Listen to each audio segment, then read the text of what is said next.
तो इंडिया बनेगा डिजिटल में आप सभी का एक बार फिर से स्वागत है दोस्तों। आज की इस वीडियो में एक बहुत ही इंटरेस्टिंग क्वेश्चंस के बारे में डिस्कशन करने वाले हैं जो आप लोग अक्सर पूछते थे। ये बहुत लोगों ने पूछा था जब मैंने एक वीडियो बनाया था जिसमें मैंने बताया था कि ये लोन ऐप्स जो है, कुछ लोन ऐप्स की एनबीएफसी ने कह दिया है कि अब लोन जो है इन लोन ऐप्स का आपको देने की ज़रूरत नहीं है। यहाँ तक कि ना तो इंटरेस्ट देने की ज़रूरत है, ना ही पेनल्टी देने की ज़रूरत है, यहाँ तक कि प्रिंसिपल अमाउंट तक देने की ज़रूरत नहीं है। तो उस वीडियो के मतलब उसमें बहुत सारे लोगों ने क्वेश्चन पूछा था कि क्या हमारा ये लोन ऐप्स भी वेव ऑफ करेगी, क्या ये लोन ऐप्स भी वेव ऑफ करेगी, क्या हमें इसका भी पे करना पड़ेगा, उसका पे करना पड़ेगा।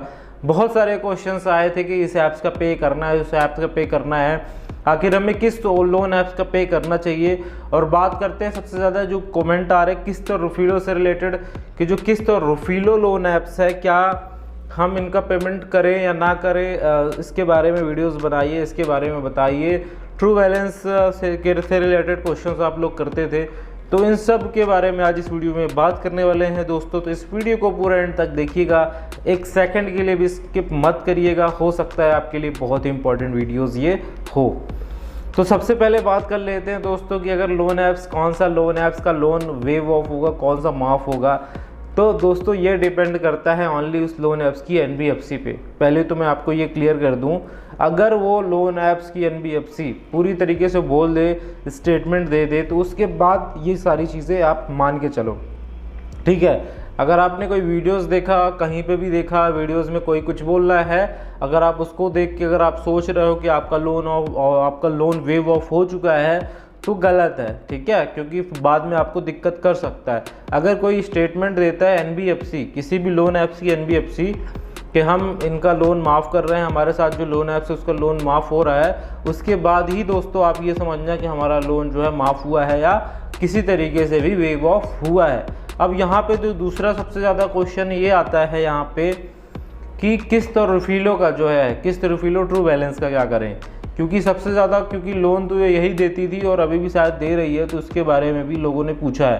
तो देखो, अगर ये कंपनी लोन अभी दे रही है, ठीक है, अगर कंपनी लोन दे रही है और लोग लोन ले रहे हैं, ठीक है, तो इसमें मैं बोलूँगा कहीं ना कहीं लोगों की ही फॉल्ट है, क्योंकि लोग भी लोन ले रहे हैं, कंपनी भी लोन दे रही है, और इसी तरह इनका पूरा साइकिल चल रहा है यहाँ पे, लोन देने का और लेने का, ठीक है। लोन देने का लेने का साइकिल पूरा इसी पे बेस्ड है कि कस्टमर ले रहा है तभी वो लोन दे रहा है, ठीक है। और उस केस में मैं दो चीज़ें बोलना चाहूँगा आपको।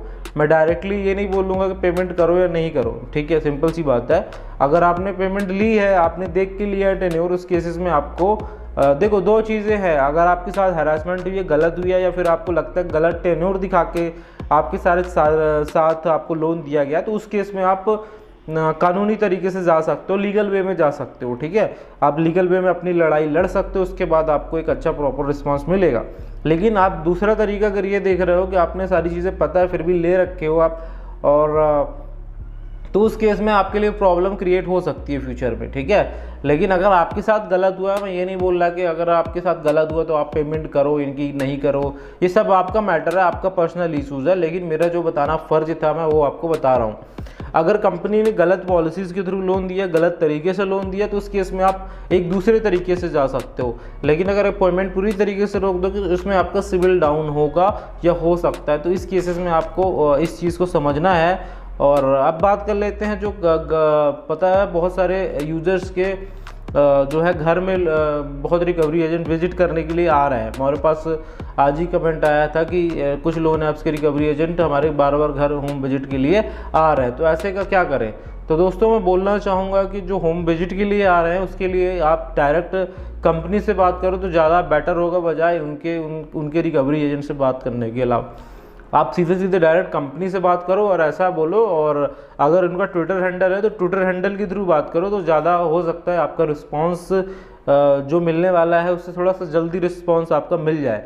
तो एक ट्विटर हैंडल के थ्रू आप उनसे बात करो कि ऐसा ऐसा मैं पेमेंट कर दूंगा, मेरे पास आ जाएगा, उस टाइम तक कर दूंगा, बार बार रिकवरी एजेंट जाने से मेरी इंसल्ट हो रही है और मेरा यहाँ पे मेरा डिफेमेशन हो रहा है। तो ऐसे केसेस में आप बात कर लो और आपकी सुनी जाएगी। बिल्कुल भी उसमें आपको ये करने की ज़रूरत नहीं, घबराने की ज़रूरत नहीं है कि ऐसा ऐसा हो रहा है, मतलब, ठीक है। तो इन सारी चीज़ों को मन से निकाल दीजिए दोस्तों। अब बात कर लेते हैं यहाँ पे कि जो फर्जी लोन ऐप्स है उनका क्या, जो फर्जी लोन ऐप्स ने मेरे साथ हैरेसमेंट करी है, क्या मेरे को उनका भी पेमेंट करना पड़ेगा क्या। तो जैसे कि आपको पता है कि जो भी इन्वेस्टिगेशन हुई थी तेलंगाना पुलिस की, उसमें जिन लोन ऐप्स का नाम आया था, तो उसका आप डेफिनेटली रोक सकते हो पेमेंट फर्जी कंपनियों का, जो पकड़ी गई थी कंपनियां, जो कि मैंने बहुत सारे वीडियोस बना के आपको उनका नाम बताया है। और कुछ जो मतलब NBFC से अटैच थी, तो उसका तो लिस्ट तो आ ही चुका है, उनका तो नाम आ चुका है, लेकिन अभी कुछ का है जो कि अभी नहीं आया है। उसमें बहुत लोग वेट कर रहे हैं कब आएगा, क्या हमें इनका ऐप्स का पेमेंट करना पड़ेगा या नहीं करना पड़ेगा। तो उसके लिए मैं बताऊंगा, आप तभी यकीन करिएगा जब डायरेक्ट उसकी NBFC जो है बताए। अगर आपको कंप्लेंट करना है, उससे रिलेटेड कोई इश्यूज़ है, तो उनकी NBFC को कंप्लेंट्स करो। NBFC देखो, NBFC पे जब आप ज़्यादा से ज़्यादा कंप्लेंट्स फाइल करोगे, उस केस में NBFC एक्शन लेगी। लेकिन अगर आप लोन ऐप्स पे अटके रह जाओगे, तो लोन ऐप्स हो सकता है मे बी एक्शन ना ले, लेकिन अगर आप उसकी NBFC एक्शन लेगी, हो सकता है आपका लोन वेव ऑफ हो जाए, जो भी गलत तरीके से दिया गया है या फिर गलत टेन्योर दिखा के दिया गया है, हो सकता है हो जाए। ठीक है।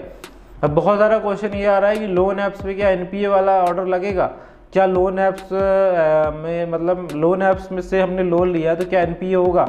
तो दोस्तों बहुत सारी लोन ऐप्स तो आपको पता है EMI लोन भी देती है, और अभी क्रेडिट भी जैसी लोन ऐप्स भी आपको EMI पे लोन देने लगी है। मतलब कुछ टेन्योर उसने बढ़ा दिया, 3 मंथ का कर दिया, 2 महीने का। दोस्तों जैसे रही बात क्रेडिट भी जैसे लोन ऐप्स की, तो ऐसे लोन ऐप्स का क्या करना है आपको, उसके लिए सबसे अच्छा तरीका है उनके कस्टमर एग्जीक्यूटिव से बात कर लो, और उनसे बात कर लो इस मैटर पे, NPA वाले मैटर पे। क्योंकि दोस्तों देखो, ना तो कोई लोन ऐप्स चाहेगी जो कि जिसको भी लॉन्ग टर्म तक के लिए टिके रहना है। देखो, जो बैंकों की जो क्रेडिबिलिटी होती है, किसी भी NBFC की जो क्रेडिबिलिटी होती है, वो होती है दोस्तों NPA पे। अगर NPA ज़्यादा है तो उसकी क्रेडिबिलिटी कहीं ना कहीं कम हो रही है, और साथ ही साथ में उस पर कहीं ना कहीं RBI एक्शन लेने वाला है। क्योंकि जब NPA बढ़ता जाता है, NPA का नंबर, तो उसमें रिस्क हो जाता है, जिसकी वजह से RBI को मोरेटोरियम लगाना पड़ता है। तो ऐसे में यहाँ दोस्तों कि कोई नहीं चाहेगा कि हमारा NPA बढ़े। तो ऐसे में अगर आप बात कर लोगे तो वो अच्छे से आपको तरीका बता देंगे। अगर उनको देखो, उनको भी रिपेमेंट चाहिए और आपको भी अपना सिविल स्कोर मेंटेन करना है, आपको भी फ्यूचर के लिए एक बड़े लोन को देखना है। क्योंकि कभी भी हम छोटे मोटे लोन के चक्कर में, अभी तो हमें लग रहा है नॉर्मल, लेकिन जब हम बड़े लोन के लिए, जब हमें वाकई में ज़रूरत होगी, जब हम जाएंगे बड़े लोन के लिए, तो उस केस में हमें दिक्कत हो सकती है। तो इस वजह से दोस्तों मैं ऐसा नहीं बोलूँगा कि आप इनका पेमेंट ना करो, ऐसी लोन ऐप्स का, और जो कि रजिस्टर्ड है, जो कि इतना ज़्यादा पेनल्टी का भी बर्डन आप पे नहीं डाल रही। अगर आपका 1 लाख 2 लाख 3 लाख ऐसा बड़ा लोन होता, उस केस में अगर आप नहीं करते पेमेंट, तो एट द एंड आपको पता है कि अनसिक्योर्ड लोन में होता क्या है। लेकिन छोटे मोटे लोन ऐप्स के केस में आप ख़राब मत करो अभी क्रेडिट स्कोर, क्योंकि आपको फ्यूचर में उसकी ज़रूरत पड़ सकती है। तो उसके लिए बेस्ट ऑप्शन होगा कि आप उनसे बात करो, अगर जिसकी नोटिस भी रिसीव हो रही है उनसे भी बात करो, तो ज़्यादा आपके लिए बेटर होगा और आपके लिए ज़्यादा बेनिफिशियल होगा, बजाय इसके कि आप इन सारी चीज़ों को इग्नोर कर दो। तो दोस्तों आपका जो इस पर व्यू है वो मेरे को कमेंट करके ज़रूर बताइएगा। जो मेरा था मैंने अपने आप को बता दिया है, और बाकी आप अपना व्यू जो हमें कमेंट करके बता सकते हैं। आपके कमेंट से हमें मोटिवेशन मिलता है, तो कमेंट करना बिल्कुल भी मत भूलिएगा। और वीडियो अच्छा लगा हो तो वीडियो को लाइक करिएगा। चैनल अभी तक सब्सक्राइब नहीं करा, चैनल सब्सक्राइब कर लीजिएगा। मिलते हैं दोस्तों नेक्स्ट वीडियो में।